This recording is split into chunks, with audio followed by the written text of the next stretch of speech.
जो सबसे अहम खबर है वो अब से थोड़ी देर के बाद डेवलपमेंट होने वाली है। जब आप ये वीलॉग सुन रहे हैं या मैं सुबह के वक्त रिकॉर्ड कर रहा हूँ, इमरान खान साहब के दो केसेस जिनके अंदर वो जेल के अंदर बंद है, उन दोनों केसेस की अपीलें आज इस्लामाबाद हाई कोर्ट में लगने जा रही हैं। ये बहुत इंपॉर्टेंट है। बड़े लंबे अरसे से, यानी साल से ज़्यादा हो गया, इमरान खान साहब और उनके वकला कोशिश कर रहे हैं कि इमरान खान साहब के केसेस इस्लामाबाद हाई कोर्ट में लगें।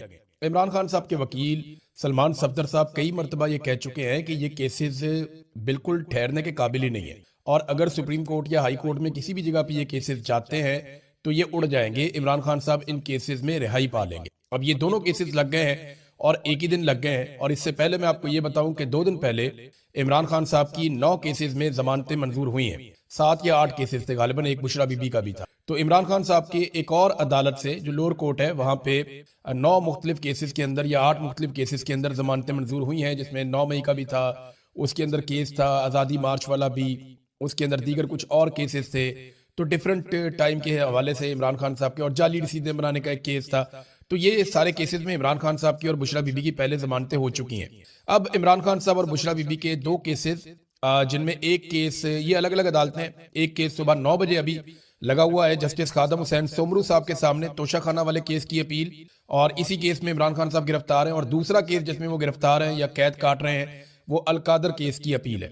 और ये दोनों लगे हुए हैं। इसमें जो है वो जस्टिस सरफराज डोगर और जस्टिस आजम खान, ये डिवीजन बेंच है जो ये केस सुनेगा, और इसका वक्त है 11:30 बजे। तो एक केस लग रहा है 9 बजे और एक केस लग रहा है 11:30 बजे। अगर इन दोनों में इमरान खान साहब की जमानत हो जाती है तो फिर इमरान खान साहब कैदी नहीं रहेंगे, फिर वो आजाद हो जाएंगे, वो बाहर आ जाएंगे। और क्या इनकी जमानत हो जाएगी, अभी हम कुछ कह नहीं सकते, क्योंकि ये जजेस कंट्रोल होते हैं कहीं और से। अगर मैं इंसाफ और कानून की बात करूं तो इमरान खान साहब की आज ही जमानतें हो जानी चाहिए। आज नहीं हो जाए तो एक हफ्ते के अंदर अंदर उनकी जमानतें हो जानी चाहिए, और उन्हें फिर अपने घर चले जाना चाहिए आज़ाद होकर। फिर वो अपना इलाज करवाएं, अपनी पॉलिटिक्स करें। लेकिन यहाँ जो दिखाई दे रहा है कि आप कुछ प्रिडिक्ट नहीं कर सकते, क्योंकि अदालतें कंट्रोल में हैं एजेंसियों के, और एजेंसियां जो फैसला करेंगी उसके मुताबिक ही चीजें होती हैं पाकिस्तान में। अगर इंसाफ और कानून के मुताबिक हो तो ये केस लगते ही बहुत पहले इमरान खान साहब रिहा हो जाते।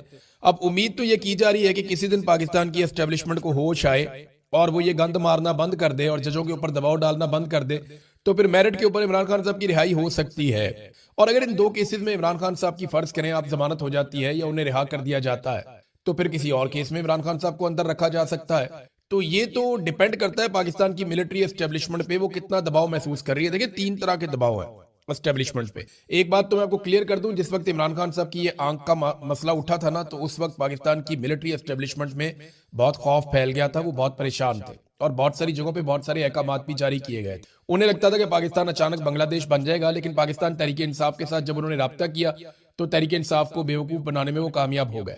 ये तो पाकिस्तान तहरीक इंसाफ के अपने लोग भी कह रहे हैं, इमरान खान साहब की फैमिली भी अब कह रही है कि इन्हें चक्कर दिया गया है। हालांकि वो शफकत ऐवान साहब जो गिरफ्तार हो गए थे, वो भी ये कहते हैं कि शरीफ लोग थे, बैरिस्टर गौहर और अल्लामा राजा नासिर अब्बाद वगैरह। तो इन लोगों को जो है वो चक्कर दे दिया मोहसिन नकवी वगैरह ने, और फिर टाइम बाय कर लिया। और जब उन्होंने देखा कि पाकिस्तान के अंदर ये कोई तहरीक खड़ी नहीं कर पाए, और वो एक मोमेंटम जो बन सकता था एहतजाज का, वो कुछ भी नहीं हुआ पाकिस्तान में, तो उसके बाद फिर उन्होंने चीजें नॉर्मलाइज कर दी। इतनी नॉर्मलाइज कर दी कि बड़े आराम से एक दिन रात को इमरान खान साहब को अस्पताल लेकर आए, लाकर इमरान खान साहब का जो आंख का ट्रीटमेंट करवाया, उनके बाकी टेस्ट किए और वहां से लेकर चले गए। अब दबाव एक तो पब्लिक का है कि किसी वक्त भी पब्लिक अगर खड़ी हो जाती है तो एस्टेब्लिशमेंट के ऊपर एक दबाव रहेगा। और दबाव ये भी है कि अवाम में और पाकिस्तान की मिलिट्री एस्टेब्लिशमेंट में या पाकिस्तान की फौज में बतौर इदारा अवाम के साथ एक दूरी पैदा होती चली जा रही है, और वो जो एक ताल्लुक था वो कमजोर पड़ रहा है। तो एक तो ये बहुत दबाव है। दूसरा, पाकिस्तान चल ही नहीं रहा, इस बात का बड़ा दबाव है। फिर बाहर से भी पाकिस्तान पे लगातार दबाव आ रहा है। यहाँ बरतानिया के अंदर 5-6 जो अराकीन है उनके पार्लिमान के अंदर उनकी ये मसला उठाया गया, और वहाँ हाउस के अंदर इसके ऊपर तकारीर हुई, बाकायदा उनके मिनिस्टर ने बात की, बाकी लोगों ने बात की, और उन्होंने कहा पाकिस्तान के अंदर ह्यूमन राइट्स की वायलेशंस हो रही हैं, पाकिस्तान के ऊपर पाबंदियां लगाई जाएं। बल्कि जर्नैलों के ऊपर पाबंदियों का भी तस्करा किया गया। ये भी कहा गया कि पाकिस्तान के साथ हम इसके बावजूद ट्रेड करते हैं, पाकिस्तान को बहुत सारे फायदे देते हैं, तो ह्यूमन राइट्स की जो वायलेशन हो रही है, इसके बाद इन सारी चीजों पर नुक्ताचीनी की गई और पाकिस्तान पर बहुत तनकीद की गई। और वहां पे ये मामला अभी खत्म नहीं हुआ, ये भी आगे चलेगा, आप देखते रहेंगे। बरतानिया से आवाज उठ रही है, यूरोपीय यूनियन से आवाज उठ रही है, अमेरिका के अंदर आवाजें उठ रही हैं। लेकिन जब तक डोनाल्ड ट्रंप आसिम मुनीर के साथ खड़े हैं, जब तक डोनाल्ड ट्रंप को आसिम मुनीर से काम है, तब तक आसिम मुनीर साहब के लिए प्रॉब्लम नहीं होगा। लेकिन जैसे ही डोनाल्ड ट्रंप जो है टिश्यू पेपर की तरह इस्तेमाल करेंगे, तो उसके बाद मेरी बात याद रखिएगा कि यूरोपीय यूनियन हो, चाहे बरतानिया हो, चाहे अमेरिका हो, इंसानी हकूक की आलमी तंजीमें हो, ये सारे भरे बैठे हैं जो कुछ पाकिस्तान के अंदर किया गया है। उसके बाद बड़ा सख्त रद्द-ए-अमल इनके ऊपर आएगा। बहरहाल इमरान खान साहब फिलहाल तो गिरफ्तार हैं और ये एक अच्छी खबर है, उनके केसेस लग गए। देखते हैं इन केसेस के अंदर क्या होता है। इमरान खान को कत्ल करने की जितनी कोशिशें की गई उन पे मुराद सईद ने एक तफसीली बयान जारी किया और ये बड़ी अजीब चीजें जो उन्होंने बताया, तशवीशनाक सूरत हाल उन्होंने कहा जी जन्म ले रही है और इमरान खान साहब इस वक्त रियासत की तहवील में है जहां मुसलसल उनकी जिंदगी से खेला जा रहा है। आखिर किस चीज को छुपाया जा रहा है? उनका कंट्रोल्ड चेकअप किया जाता है, कंट्रोल्ड इंफॉर्मेशन दी जाती है, कंट्रोल्ड मीडिया है जिससे जिंदगी को खतरा है, जिनकी वजह से वो इस नहज पर पहुंचे हैं, उन्हीं की बात पर यकीन कैसे किया जा सकता? उन्होंने कहा जी इससे कबल इमरान खान पर वजीराबाद में कातलाना हमला करवाया गया, इनको गोलियां लगी, अल्लाह ने उनकी जिंदगी की हिफाजत की, लेकिन उस वक्त भी बयानियां बनाए गए। लम्हों में आईएसआई ने मीडिया को वीडियो बयानात भिजवाना शुरू कर दिए फटाफट। वो याद है आपको, थाने के अंदर से वीडियो आना शुरू हो गई थी। मैं उस वक्त वजीर आला पंजाब को देख रहा था, परवेज इलाही उस वक्त वजीर आला पंजाब थे और आईजीपी वहां पे मौजूद थे और उनके पास सवाल का जवाब नहीं था कि ये वीडियो आईएसआई कैसे जारी करवा रही है। यानी पूरा निजाम उन्होंने कंट्रोल किया हुआ था। फिर फौजी क़यादत के कहने पर आईएसआई ने एक अफगान को इमरान खान साहब को मारने का टास्क दिया था। जब मैंने प्रेस कॉन्फ्रेंस में इस साजिश का पर्दाफाश किया तो आईएसआई ने इस्लामाबाद के सेक्टर ने प्रेस क्लब में एक अफगानी की प्रेस कॉन्फ्रेंस रखवा दी और शाम को प्राइम टाइम टीवी चैनल पे प्रोग्राम में बयानिया के लिए भी भिजवा दिया। मैंने किसी का नाम तो नहीं लिया था, मगर ये जानते थे कि मैं किसका जिक्र कर रहा हूं। इस तरह वो बंदा भी सामने आ गया। फिर स्वाबी में हेलीकॉप्टर गिराने का प्लान भी एक्सपोज हो गया, जिसके लिए डबल एजेंट हायर किया गया था, जो बाद में मारा गया। उसके बाद हेलीकॉप्टर में गलत फ्यूल भरवा दिया गया इमरान खान साहब के, ताकि हेलीकॉप्टर गिर जाए और इमरान खान साहब उस वाकये में मारे जाए, और रिपोर्ट आज तक उसकी सामने नहीं आ सकी। 18 मार्च को डेथ ट्रैप बिछाया गया इमरान खान को मारने के लिए। जब वो भी नाकाम हो गया तो पुलिस अफसर को गालियां दी गई कि इमरान खान कैसे बचकर निकल गया। उसके अलावा कई कोशिशें और की गई हैं। 3 साल इमरान खान साहब जेल में हैं और मुसलसल उनकी सेहत के साथ मजाक किया जा रहा है। अस्करी खबरें चलवाने वाला मीडिया ये क्यों भूल जाता है कि आप पाकिस्तान के सबसे अजीम बेटे इमरान खान की जिंदगी से खेलने में हिस्सादार बन रहे हैं। फिर उन्होंने कहा जी कि हाँ, इमरान खान साहब ने जेल में आसिम ला और ज़ेनी मरीज का जिक्र किया तो आसिम मुनीर ने सबके सामने कहा कि आसिम ला है तो है। अच्छा, ये बात वैसे और भी सर्कल से मैंने सुनी है। अब बताता हूं आसिम ला और ज़ेनी मरीज क्या होता है। इसी गुस्से में डी चौक में खून रेजी की गई और इकबाल जुर्म करते हुए यह भी कहा गया कि संगजानी से आगे मत बढ़ो, क्या उखाड़ लिया, सिर्फ हमसे लोग ही मरवाए ना, फिर कोशिश करें इस्लामाबाद आने की, इस मरतबा अटक पुल पर खड़े होकर मारेंगे। वैसे भी डी चौक में तो मरवा दिए हैं। तो ये जनाब, और इस तरह की धमकियां लगाई जाती हैं। बल्कि मैंने तो यहां तक सुना है कि कुछ बड़े ताकतवर घरों के जो बच्चे हैं वो अपने दोस्तों से ये कहते हैं कि हमें तो अगर 1000-2000 बंदा भी मारना पड़ा तो हम मार देंगे, क्योंकि डोनाल्ड ट्रंप हमारे साथ है। अब जब इस तरह की ज़हनियत होगी तो फिर पाकिस्तान खाक आगे बढ़ेगा। बहरहाल ये मुराद सईद का ट्वीट था, उन्होंने तफसीलात सामने रखी कि इमरान खान साहब को माजी में कैसे कैसे कत्ल करने की कोशिश की गई है। अच्छा, इसमें ना अब इमरान खान साहब की फैमिली ने जो स्टेटमेंट दिया, खासतौर पर पाकिस्तान तहरीक इंसाफ के हवाले से, सोशल मीडिया पे तहरीक इंसाफ के जो अरकान असेंबली है, अब वो बेचारे मुश्किल में पड़ गए।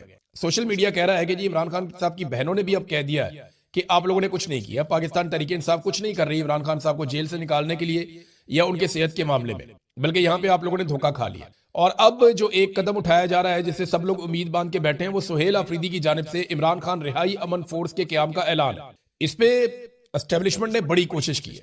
एस्टेब्लिशमेंट ने पाकिस्तान तहरीक इंसाफ के अंदर बड़ी कोशिश की है कि कुछ भी करके इसको रोका जाए। मेरी इंफॉर्मेशन के मुताबिक इस पे कागजी कार्रवाई हो चुकी है और इसके ऊपर अभी वो अपने कोई डिजाइन कर रहे हैं, अपने कार्ड, अपना हल्फनामा और बाकी चीजें डिजाइन कर रहे हैं, जिसके साथ वो नौजवानों को जोड़ेंगे और पाकिस्तानी नौजवानों को वो लाखों की तादाद में, बल्कि मिलियंस के अंदर जोड़ के एक बड़ी तहरीक खड़ी करना चाहते हैं इमरान खान रिहाई अमन फोर्स की, ताकि इमरान खान साहब के मामलात को जो सड़कों के ऊपर ही हल होने हैं, बज़ाहिर ऐसे दिखाई देता है, उनको हल किया जा सके। अब ये एस्टेब्लिशमेंट उसको रोकने के लिए कभी पाकिस्तान तहरीक इंसाफ के अंदर मुदाखलत करवाती है, कभी बाहर से मुदाखलत करवाती है, कभी जर्नलिस्टों से बयान दिलवाती है। तो ये जो लोग बयान दे रहे हैं, ये बताएं इसके अलावा हल क्या है। यानी इमरान खान साहब को तो कभी भी आसिम मुनीर साहब आजाद नहीं होने देंगे। उन्हें ये लगता है कि वो सबसे ज्यादा खतरे में होंगे जब इमरान खान साहब बाहर आ जाएंगे, क्योंकि पाकिस्तान में इंसानियत की जिस किस्म की पामालियां की गई हैं, पूरा का पूरा इलेक्शन चोरी कर दिया गया है, पाकिस्तान के आइन की खिलाफ वर्जी की गई है, आइन से गद्दारी की गई है, हलफ की खिलाफ वर्जी की गई है। ये इतना सारा कुछ जब कोई कर ले तो फिर वो कैसे मुमकिन है कि वो इमरान खान साहब को बाहर आने दे। देखे ना, खौफ का आलम यह है कि उन्हें इस्तिस्ना लेना पड़ गया। तो इमरान खान रिहाई अमन फोर्स के अलावा या कोई नौजवानों को इकट्ठा करने के अलावा या कोई बड़ी तहरीक चलाने के अलावा हल है क्या? बातचीत से तो ये मसला हल होता नहीं है। जब भी बातचीत करने के लिए बैठते हैं तो हुकूमत के पास तो इतना भी इख्तियार नहीं है कि बातचीत करने वालों की इमरान खान साहब से मुलाकात ही करवा दे। वो तो इमरान खान साहब से मुलाकात भी नहीं करवा पाते, तो बातचीत तो मुमकिन नहीं है, उनके पास इख्तियार ही नहीं है। अगर वो बातचीत में कोई फैसला कर भी लें तो उनको अप्रूवल लेनी पड़ती है आसिम मुनीर साहब से, और आसिम मुनीर साहब क्योंकि सियासतदान नहीं है, वो सरकारी मुलाजिम है, उनके दिमाग में सियासत आती नहीं है, वो समझते ही नहीं है। तो जैसे उनको मईशत का नहीं पता, जैसे उन्हें बाकी चीजों का नहीं पता, उन्हें सिर्फ अपना फौज का पता है, फौज की ड्यूटी उन्होंने की है सारी जिंदगी, वो उनका काम है। तो वो वहां पे जब मामला चला जाता है ना, तो मामला हल की तरफ नहीं जाता, मामला मजीद बिगाड़ की तरफ जाता है। लिहाजा सियासतदानों के पास इख्तियार है ही नहीं, तो मुज़ाकरात कैसे करें, बातचीत कैसे करें। अब हल एक ही है कि आप सड़कों के ऊपर दबाव डालें ताकि मिलिट्री एस्टेब्लिशमेंट जो है वो पीछे हटे और उसके बाद जो है इंसाफ का रास्ता खुले। इसके अलावा तो और कोई रास्ता दिखाई नहीं दे रहा। सहाफती जो आलमी सतह पर तंजीमें हैं या जो इंसानी हकूक की तंजीमें हैं, उन्होंने आवाज उठाना शुरू की। पाकिस्तान के अंदर जो सहाफियों को दबाया जा रहा है, जो कत्लेआम सहाफियों का किया गया है, जो कुछ शराब बरकत के साथ किया जा रहा है, जो कुछ अरशद शरीफ के साथ किया गया, जो बाकी हम सहाफियों के साथ किया जा रहा है, तो इसके ऊपर सहाफती आज़ादी और इंसानी हकूक की तंजीमों ने वज़ीर आज़म शहबाज शरीफ को एक खत लिखा है और ये जो बिगड़ती हुई सूरत हाल है इसके ऊपर तशवीश का इजहार किया है। तो रोजाना की बुनियाद के ऊपर पाकिस्तान की बदनामी हो रही है आलमी सतह के ऊपर, और ये पाकिस्तान के वज़ीर आज़म है, इनका आप स्टेटमेंट चेक करें। ये कहते हैं जी जादू मंतर से कर्जे खत्म नहीं होंगे, मुल्क में बराह रास्त सरमायाकारी लाने की जरूरत है, ये शहबाज शरीफ ने कहा। एक तो देखें कितनी मायूब बात है कि 3 मरतबा वज़ीर आज़म वज़ीर आला बनाया, इसको 2 मरतबा वज़ीर आज़म बनाया गया, लेकिन तब भी इन्हें जो है वो खवातीन से बात करने की तमीज नहीं आई। जादू मंतर आप सब जानते हैं, मैं भी जानता हूं, ये इमरान खान साहब की अहलिया को छेड़ और इमरान खान साहब की अहलिया के ऊपर जादूगरनी होने का ये लोग इल्जाम लगाते हैं। इसके ऊपर कभी कॉलम लिखवाते हैं, कभी किताबें लिखवाते हैं, कभी बयानात दिलवाते हैं, लेकिन आज तक ये कोई सबूत पेश नहीं कर सके। हत्ता कि इन्होंने जो कुछ भी किया उसके बाद वो एक्सपोज हो गया। हसनैन रफीक गया, उसने जाके एक्सपोज कर दिया कि भाई आप सारे सदका करते हैं, बकरा दिबा करते हैं, बाद आप प्रॉब्लम में आते हैं, आप कहते हैं सदके का बकरा दिबा कर दो, तो इसके अंदर कौन सा जादू और टूना है। बहरहाल इन्होंने कोशिशें बड़ी की। अब वजीर आजम होने के बावजूद वो जेल में कैद एक खातून की तस्दीक करे, तो आप अंदाजा करें कि इस शख्स का लेवल क्या होगा।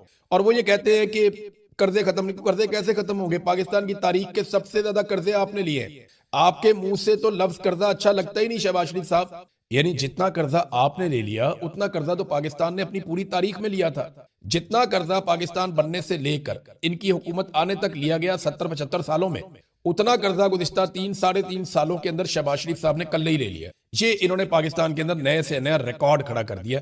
ये पाकिस्तान के साथ इन्होंने किया और वो कहते हैं जी हम कर्जे खत्म करेंगे सरमायाकारी लाने से। दर्जनों दौरे आपने गैर मुल्की किए हैं, 100 के करीब दौरे आपके रिपोर्ट हो गए ऑलमोस्ट। इतने मुल्कों में आप घूमे हैं, एक एक मुल्क में 3-3 4-4 दफा आप गए हैं। कौन सी आप बराह रास्त सरमायाकारी पाकिस्तान में लेकर आए? पाकिस्तान में कोई सरमायाकारी नहीं लेकर आएगा। यहाँ पे रूल ऑफ लॉ नहीं है, आपने अदलिया को कंट्रोल कर लिया। आजादी सारे राय नहीं है, आपने मीडिया को कंट्रोल कर लिया।